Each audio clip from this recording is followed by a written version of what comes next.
يا ترى بقى كل انواع البروتين حلو ومفيد ومغذي ولا بيختلف عن بعضه؟ دكتور احمد هيفرق لنا بينهم، ازاي نفرق بين البروتين وبعض؟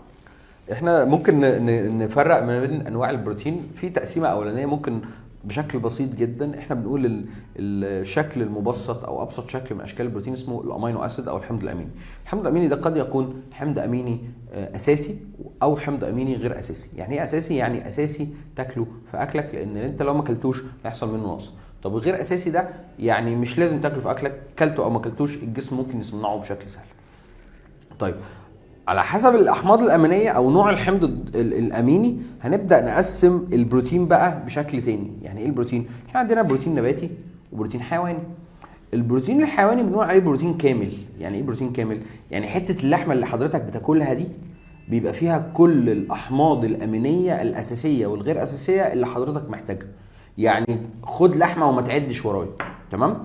طيب يعني ايه ما تعدش ورايا؟ يعني ما ينفعش تقول اصل انا ناقصني حاجه من الاحماض الامينيه، لا، انت خدت حته اللحمه، خدت كل الاحماض الامينيه اللي حضرتك محتاجها. طيب الغير اساسي بقى، او هنتكلم بقى بالشكل الثاني اللي هو النباتي. النباتي موجود فيه الاحماض الامينيه الغير اساسيه كلها، لكن ينقصوا بعض الاحماض الامينيه الاساسيه. يعني ايه الاساسيه؟ دول هم 9.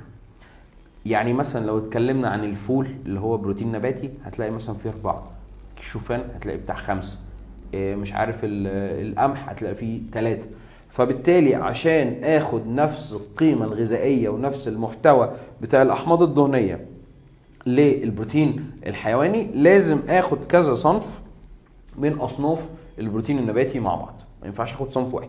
ليه؟ لأن انت هيحصل عندك نقص في الأحماض الأمينية الأساسية، وهيبدأ يحصل تقصير في الوظائف الحيوية في جسمك. طيب يا دكتور، يعني هل ده عامة؟ طب ما بيقولوا الشيا تعتبر فيها، في بعض البذور فيها يعني الأحماض الأمينية الأساسية كلها؟ تمام، طب مظبوط. زي إيه مثلا؟ عشان برضو في حاجات بتعتبر مثلا بالنسبة للناس اللي في الصيام المسيحيين أو الناس النباتية بيبقى في مصادر كاملة من مظبوط. زي إيه؟ مظبوط. في استثناء صنف أو صنفين للبروتين النباتي ممكن نقول عليه بروتين كامل، اللي هو فيه كل الأحماض الأمينية الأساسية والغير الأساسية، زي حبوب الشيا أو بذور الشيا، وفي الصويا، فول الصويا، وفي حاجة اسمها البكويت بس هي مش موجودة، مش متوفرة بشكل كبير في مصر.